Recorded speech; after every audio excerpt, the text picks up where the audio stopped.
Also, I think what Felix just presented is a very good introduction to what I'm going to talk about, because my talk will be about some attempts to change the system via implementing some ideas. And they are, in this case, we do other stuff as well, but this is directed at the root cause. And I think the root cause has something to do how we assess and incentivize researchers. And when I say a report from the academic trenches, I mean a bit of a report on how we are faring and what problems may arise. So with this crowd, I don't think I need a lot of introduction, just to mention that actually we have numerous manifestos, principles, frameworks, declarations, and so forth, basically analyzing the problem and making suggestions how we could do. And many of those, you know, Dora very famously, the Leiden Manifesto, and also, for example, German research organizations, Wissenschaft, DFG, they all have statements that basically, in essence, say we have a problem and we need to change our assessment and rewarding system. One of those is the Hong Kong principles, and I will get back to them in a second. One is kind of opening up a bracket here is kind of a rather why this is timely to talk about these things, at least for those of you who are in Germany. You are aware, I'm sure, about the Ich bin Hanna discussion, about the sort of starting from the Wissenschaft Gesetz, and then this infamous video of the BMBF. This came at a time, this shitstorm basically came at a time when in Berlin, and that's also, I think, incidental in a way, was when the politicians in Berlin for the local government were reforming and doing some modifications of their university law governing the interaction with the universities. They fund the universities, so they have a lot to say. And they, I think, were pretty impressed by the Ich bin Hanna discussion, and without consulting the universities, put in a sentence that basically said, if you hire a postdoc and it's an academic position, you need to already at this point have a tenured position for this person already, and upon certain criteria which are not specified in this law, which is actually, it has been passed, but it's not activated in a certain sense. It has created another shitstorm with the universities, as you can imagine. But it stipulates basically that a postdoc from the beginning must have, if it's an academic postdoc, must have a tenure option. Why am I bringing this up here? I'm bringing it up because certainly there must be some criteria. I mean, you cannot just hire a postdoc and then, so there must be some criteria. And here we're back again in this big question: how we are assessing these? What are the criteria basically? Is it nature papers? Is it third-party funding and so forth? So this makes this whole discussion, I think, rather timely, especially also in Berlin. Now, the basic question to me seems, how do we get from here, which is basically a system that rewards journal impact? And another bracket, I forgot to say this from the beginning, what I'm saying is very much focused on biomedicine, life sciences. I think there may be, I'm not so aware of the practices in let's say, the humanities, social sciences. Some of it may apply, but probably not everything. So I'm coming from the biomedical side, and so a lot of this is really influenced by it. So in my world, if you have 2 Nature papers and a Cell paper, you get a professorship for life. Basically, if you're, unless you're a complete idiot, you will somehow make it, and you get 50% on your health payments, and you get a pension. And also in brackets, we always criticize. You always hear people criticizing Chinese giving researchers like 20K for a Nature paper or whatever, or a Lexus or something like that. And I think this is just cheap. In Germany, you get much more for it. So this is the system. I'm sort of, this is very kind of a rough description of the system. It's much more complicated, but I think at the heart, this is what it is. And most people in the system wouldn't even contest this view. And the question is, how do we get to somewhere else where we have other indicators, other metrics, other narratives, whatever it is, to make decisions about tenure, about funding, and so forth. So that to me seems to be the big question, because that's, as I believe, is very much the root problem. And this is where the Hong Kong principles come in. And I was part of formulating it, but I have to say I think I was always a bit critical. Although I'm now the last author on it, I was a little bit critical because, as I said in the beginning, we already have so many manifestos, and do we need another one? And I'm not yet even convinced that this will make a big difference. I mean, what does it mean if an individual or an institution signs these? You can sign them. There's a site, and you can sign them. And I'm not convinced that this will make a big difference if it is signed. It's a little bit like DORA, actually, by the way. So. But nevertheless, the idea here, and this is, I think, where the Hong Kong principles take it a little bit further than most of all the other frameworks that exist. In these principles, it was decided when we talk about indicators used for assessments of researchers, we need to focus on the research process, on the quality of the research. Here we're back with Felix' talk. This is about a quality research, not the spectacular output, but how do you get there? And then, of course, you look at different stages of the process, which starts with study formulation and ends with dissemination.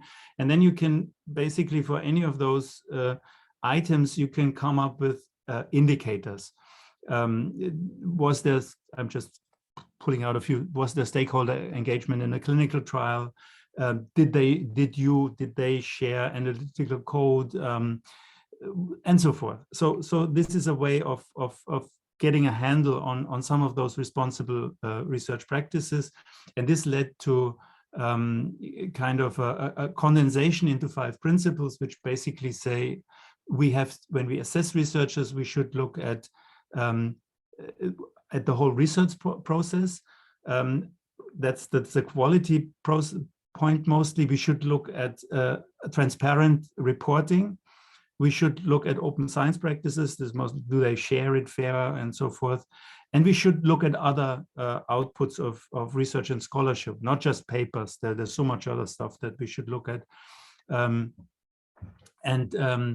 And also with the 5th principle, there's other stuff which is important, like peer reviewing and outreach and all those things. So these are the Hong Kong principles. And what is interesting, just also in terms of practicalities, how do you go from principles to something that gets implemented? There's another interesting kind of a guideline thing, and some of you may know it, and that has to do with the journal policies and practices. And these are called the top guidelines for journals. And they were basically formulated by the Center for Open Science. They are called the top guidelines for transparency and openness.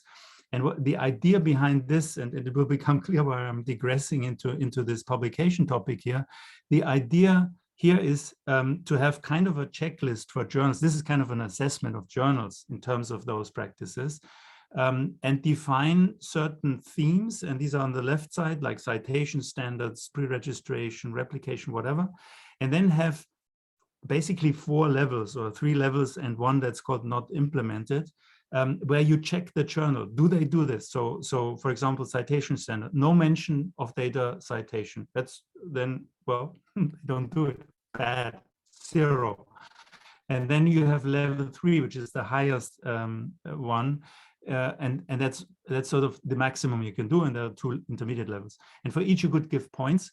And the idea is that you help journals to on one hand see where they are deficient, And B, also you can produce a benchmarking of journals and say, well, your journal just is, I mean, if we add it up, sorry, you're a 5, but there's this other journal, there are 20 on this, and they might be much better. So it's kind of an idea of getting these top guidelines into something that is more practical. And interestingly what is interesting in this context is that that they are now moving with this top for publications, sorry, to a kind of a top for academic institutions. So here they are addressing academic institutions. And what's happening right now is a Delphi study, which is ongoing, where stakeholders in the system are actually queried, how are you, what is happening in your institution, how do you value this and that, and how would you formulate it? So it's a very active process right now. And the idea in the end is to have something like the top for the publications, also for the institutions. And now I guess it becomes clear where I'm talking about it, because that has a lot to do with hiring, promotion, and tenure. Because then, and this is a proposition for how this would look like for the institutions. If you, for example, look at this data materials and code sharing thing, there is again this thing where, well, nothing not documented, that's the 0. And then there's, for example, a basic top for academic institutions, and that is checking whether the policies of the institution mention data material, code sharing, and value it in scholarship and consider it in hiring and promotion and tenure. And then it moves up the ladder to kind of the perfect rating. And then again, you can produce a rating for institutions, and then Harvard is a 3, and I don't know, Munich is a 6, and Berlin is a 5, whatever you want to do with it. But you create some, these are actionable items then, and to university people, they can start thinking about very concrete things. So I think these are interesting processes that are going on.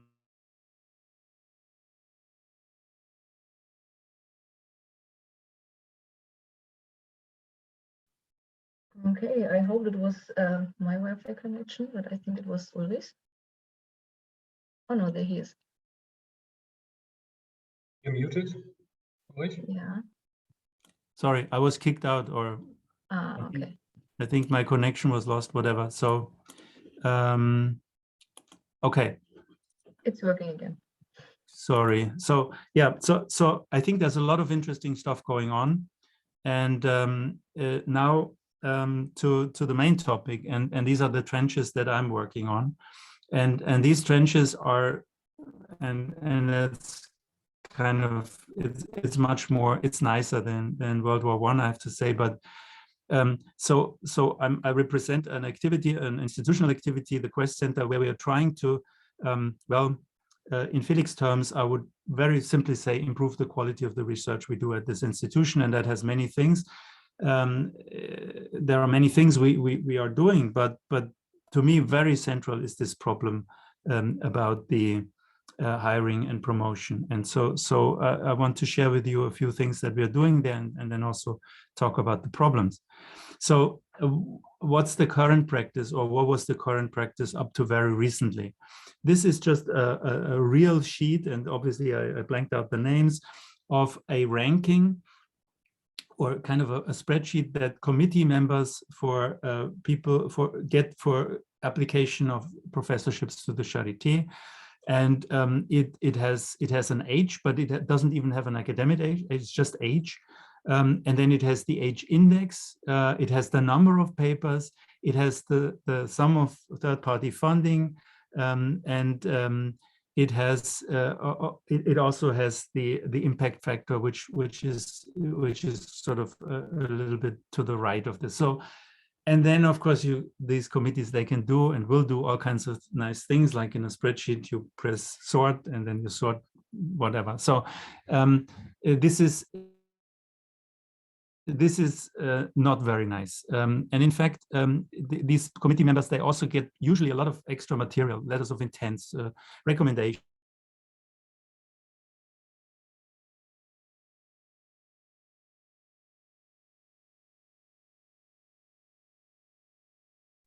I'm really sorry. There's something. I mean, this is new. There's something wrong with my connection. But one participant suggested that you just turn off the camera. That might help.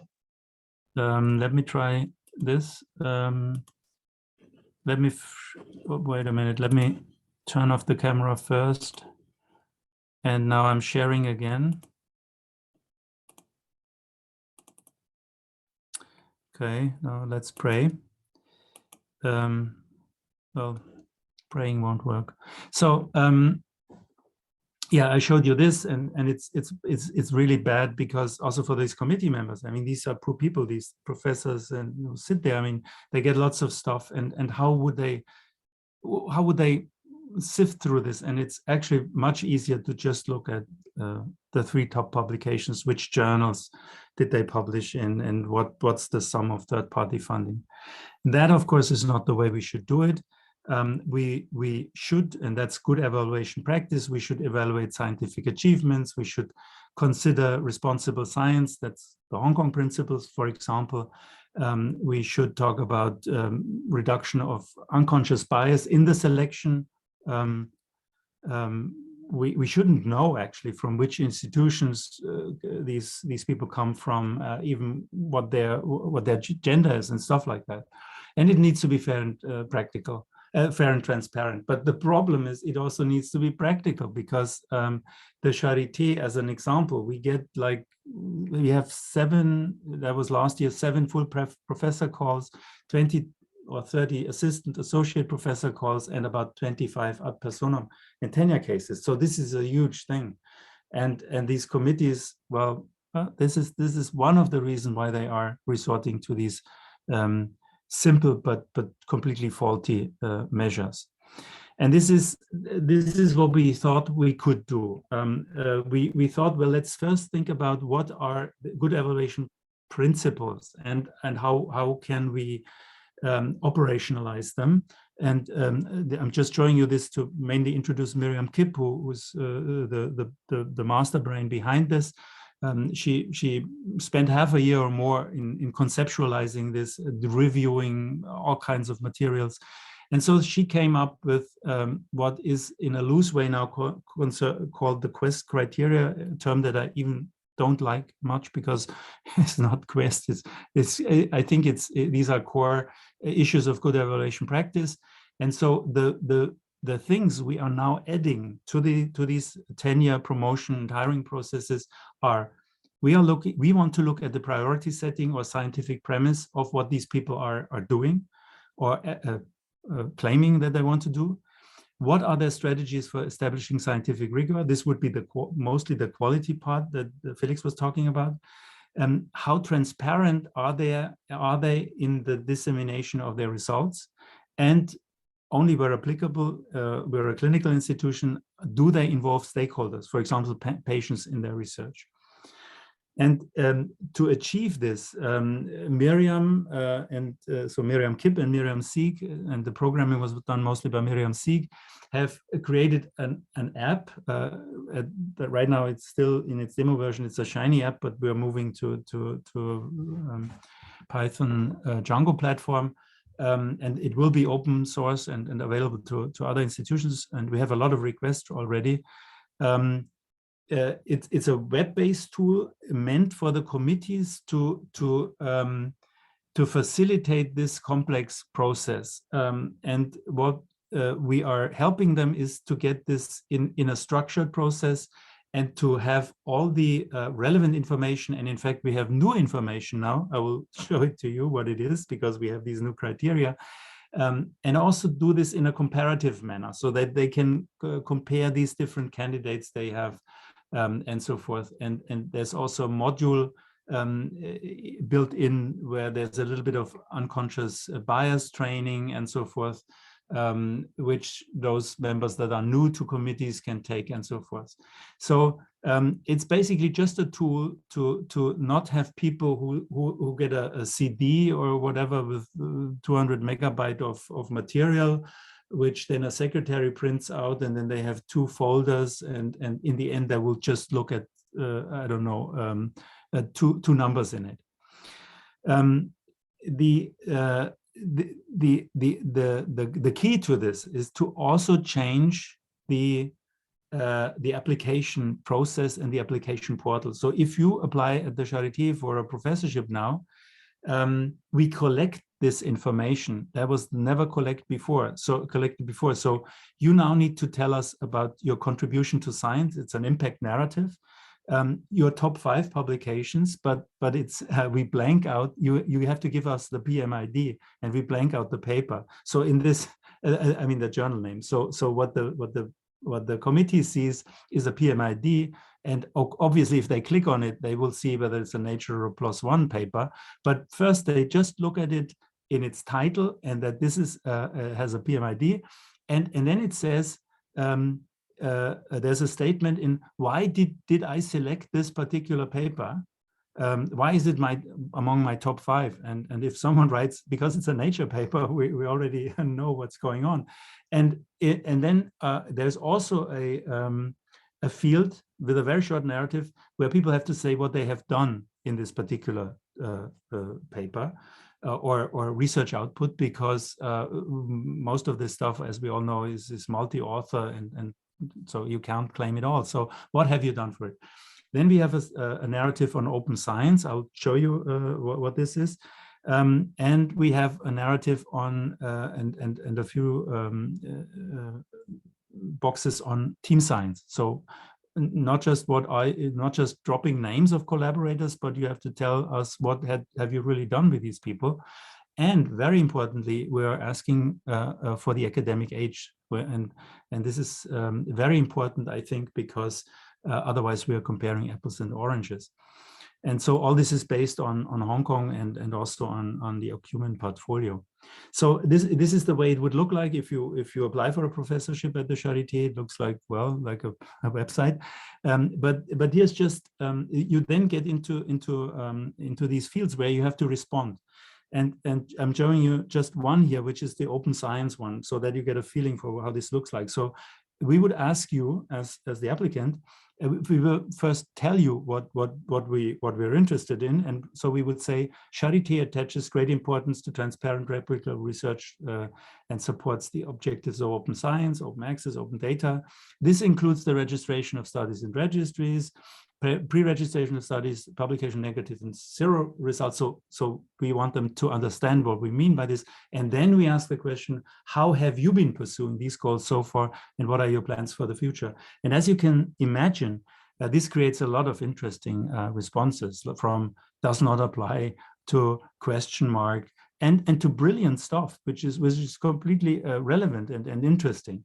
Now, if you ask me, is this what happens then? Is this this is brilliant and the problem is solved? No, the problem is obviously not solved, because now this is fed to the committee, and thanks to the Merit app, they are able to to sift through this in a structured way. But well, it's a committee member. I mean, what the committee member makes out of this is obviously totally in her own mind.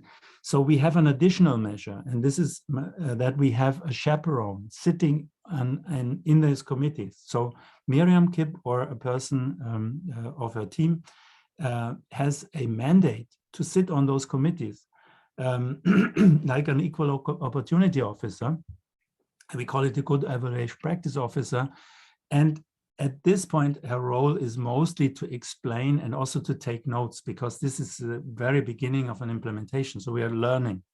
And sometimes she gets into trouble, and because people don't like it, and she needs to be very diplomatic and so forth. So this is, I'm not saying that the problem is solved here. I'm saying this is a way approaching the problem. And the only way, and this is the reason why this guy is on the slide, this is our dean, Axel Priest. And it's so important that leadership is in on it and likes that. If our dean would not be in favor of this, we'd be nowhere. So it's very helpful that we have him but he's just the dean. So it's very helpful, but it doesn't bias everything. So this is what I've shown you for the committees, and I've mentioned that there's a chaperoning. We are covering about 60% of the hiring commissions right now. But obviously we do other stuff where we put these principles in, like in the intramural funding schemes, in the performance-oriented funding, and now we're also implementing it in the doctorate programs. But so I was focusing on this. So just to give an example for a parallel measure, which I think in itself is interesting, but just doesn't, well, is not a game changer. So we are incentivizing for those people who are already at the Charité, if they put their data open. You would argue, well, this is crazy, give them money for something they should do, but they are not doing it. So we have to incentivize them on the side so they get money. And it's for their research, and it's also not a lot, but we are exposing them. Also, we have lists then, and they are sort of exposed as those as the good guys. We have other awards in this sentence. We have an Open Data Reuse Award where we if you reuse data, then you can come to us and you get a 1,000 euro. I mean, obviously we check it, but if it's a reuse of data, so we are incentivizing the reuse. We have a pre-registration award, which is only for preclinical, and we are incentivizing null and replication studies. Not a lot of money, but it's kind of it helps us to get into the discussion, to talk to researchers about those things, and this is mostly done by Evgeny and Nico. And here's the last thing that's also kind of supportive of this central measure of this incentive thing. We have just actually it's a rather long process, and we are in the middle of it. But we have produced, and again, it's a shiny app, a responsible research dashboard for the Charité. It's online. Everyone in the world can access it, and we are kind of dropping, in the German expression, I think, is dropping our trousers. So the Charité is dropping its trousers. So what you can, for example, see that we only have 7% open data. We are at this point, when I took the screenshot, 55% open access. All this is not good. We have a lot of clinical stuff here, timely publication, and so forth. Why do we do this? Or why is the Charité doing it? I think this is a first step. It's kind of a self-reflection. And it also opens us up to benchmarking with other institutions. And I think this will be in the future a very important thing, that institutions also, with respect to funders, in particular to state funders, are competing with these metrics. Like, well, an institute in Britain, they have done this. So an institution that does not publish, let's say, does not in a timely fashion publish clinical trial results, in 80% of the cases, I'm making it up now, would not get funding from the BMBF. That would be my step. And actually, we are talking to funders that this is something they could do, and we're not there yet. But so this is the beginning, and we are making ourselves transparent. And some of these curves go up, and it's good. Some of these curves, we don't know where they are going. Some of them, they go down, and then we have to act. This has, especially this merit app, also these criteria in these professorships has received a lot of attention, I have to say, which I think is good news, because if I come back to my dean and to the community at the Charité and tell them, you know, the Wellcome Trust is paying for this. In fact, for this whole merit thing is generously sponsored by the Wellcome Trust. This is a completely different ballgame, as if I, as an individual, tell them, you know, I have a good idea, let's try this. Or if there is again here with Nature, if there's a Nature article on it, or if Dora reports on it, and so forth. So this is extremely important for getting traction in the institution. But, and here are a few big buts. One is, I told you about our dean and how instrumental it is to have his support, which is great. But then the whole process we are talking about hiring now, is much more complex. So there is a whole office of people for them. And I understand this. What we are doing is disruptive, because they have already their procedures. They already know how to produce the spreadsheets that I've shown you in the beginning. And now here these guys come and they tell us, well, now we need 5 additional criteria. We need to do this, to do that. It gets more complicated for them, and they already have a lot to do. So that's one thing. Then these committees have a head. And so if you have a head of a tenure and promotion committee that is in on this and is really understands what we are doing, this is very good, but very often this is not the case. Even worse, tenure and promotion committee members, these are the guys who in the end vote and make the final list and stuff.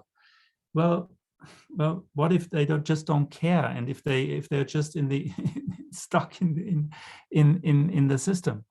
And then, of course, we have the candidates, by the way. I mean, the candidates very often don't understand what this is about. In fact, when we ask, this is crazy. I mean, if we ask about transparency and so forth, some of them think they should play it down because it's bad. So it's pretty crazy. And obviously, there's also a national and international community on all this. So let's just assume the Charité completely switches to responsible indicators.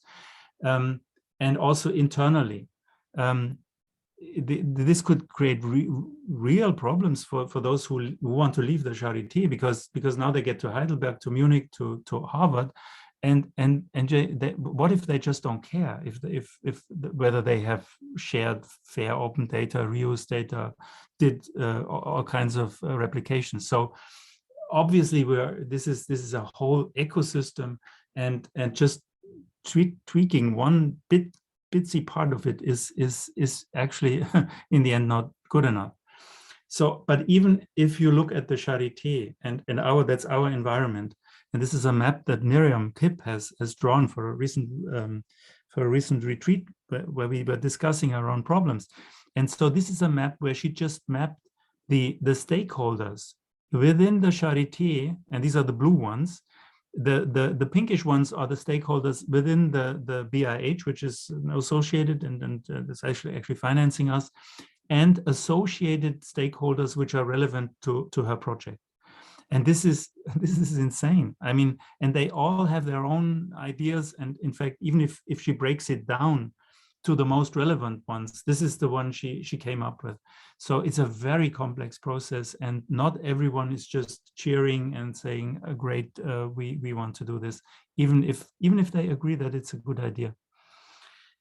Here's another one. In fact, now I'm out of the Charité, but just to remind us. So some of you may have seen this. This is you find this under this URL. It doesn't have a title actually. It has a lot of names. There's a Nobel Prize winner that has signed it, and there are lots of 140 professors of the Netherlands. And it's actually an it's kind of there's a group forming in the Netherlands that is trying to pull back what has been achieved in the Netherlands, partially because of the Stapel issue, but the Netherlands are pretty proactive, I think, in many of those things. And now the professors are pulling back. So this is, I mean, if you're interested in this, please check it out. This is weird. They are personally attacking Frank Miedema, and it's kind of it's not good, and it's forming right now. Here's another example from Germany. The DFG, and people are always complaining about the DFG, but we are the DFG. This is a weird thing, and that's the problem, because we don't want to change. Well, just a few want to change. So inside the DFG, and there's a very, as you all know, there's a very effective, efficient, and small administrative unit that is actually the DFG in terms of administration. And to my knowledge, they have started they are actually thinking, some of them, important people there, are thinking in very similar terms as we are thinking. But they are not the DFG, they are only the administration of the DFG. So what can they do? They can start processes in the DFG, and it's a sluggish, but it's somehow things happening. And so there is a presidential working group, and it's called Scientific Publishing as the basis and, well, I don't know, Gestaltungsfeld of assessing research. And this is a harmless title, but it's dynamite, because everything's in there. And it is, in this phase, it was called a position paper, like a position of the DFG. And I'm part of this committee, and we, as a group, have written this 100-page whatever paper. And I could have signed every sentence in it, and it's very strong. And many of you in the audience would probably say, wow, if the DFG really says stuff like that, and if they change their form sheets and so forth, this is, at least we're going in the right direction.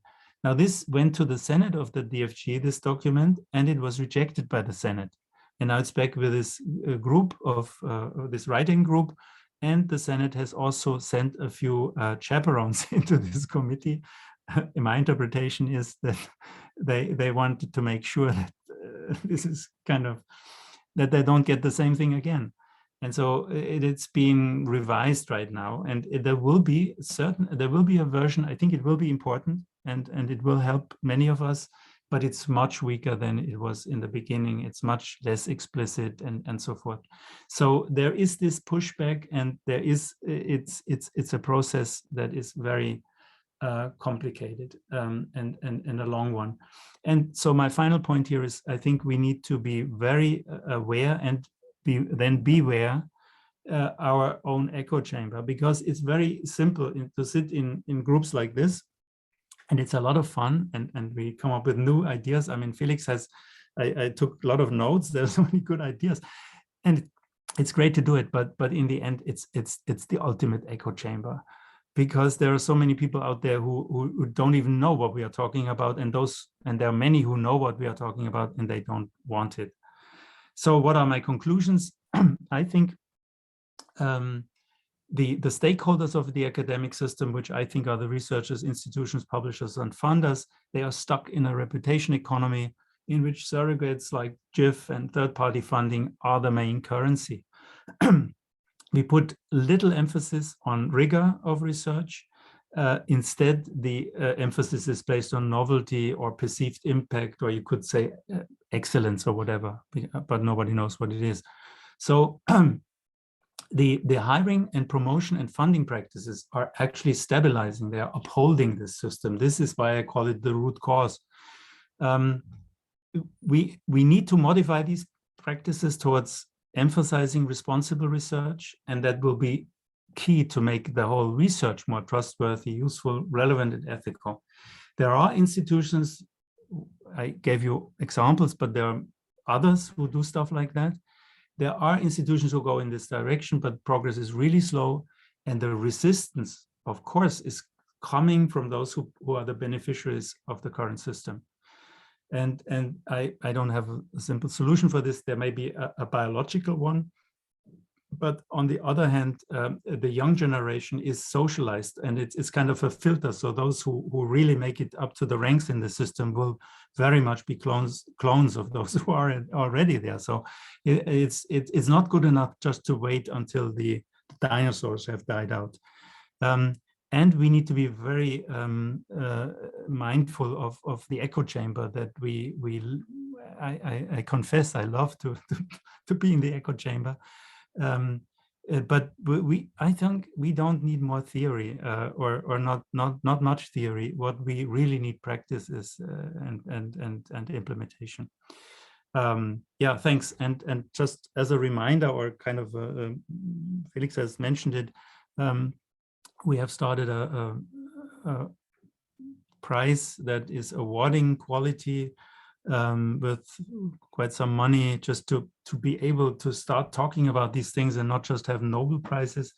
And the winners first time this year were Paul Ginsparg, who, as most of you know, is kind of the father of the preprint and the Center for Open Science. Okay, thank you.